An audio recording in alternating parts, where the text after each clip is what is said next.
Hey, what's up you guys? You're watching The Short Scoop, the show all about movies, games, and anything pop culture. I'm your host Danny Boy, and Google's making their own video game console? Whoa! That's right, Google's releasing their new service, Google Stadia, to compete with the other companies, Sony, Nintendo, and Microsoft. So what makes this console stand out from the other competitors? Well, instead of using physical discs or cartridges to put into your system, or even just playing the game by a digital download, this is the first console where you do neither of that. Instead, this is the first console where you exclusively stream your video games off the cloud to play them. Weird, right? Well, it's more than just weird, it can actually be detrimental to the gaming industry.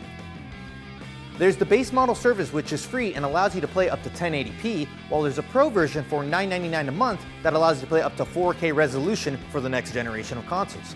The only problem is how much this will cost over time and how much download speed you're going to need to stream these games off the internet. The new PlayStation 5 and Xbox systems coming out are expected to run 4K gaming resolution. This is fine since the games are running off software downloaded onto the console or copied from the disc itself. The Stadia, however, runs exclusively off streaming them from Google servers and computers at their company. No download required. And to run 4K games running off the internet, it's going to need you to have a whopping 35 megabytes. And that's assuming if your area has good internet and you don't rack up your data plan every month.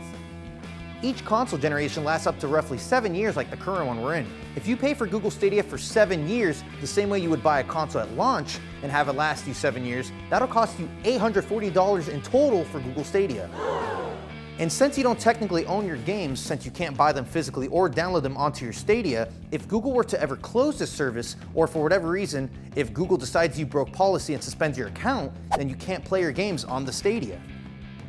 Preservation of games, movies, and art in general is very important, so try to support that in any capacity when you can. Well, that's all the time we have today. What are your thoughts on Google Stadia? Let me know in the comment section down below. I'm your host Danny Boy, and I'll see you next time on The Short Scoop.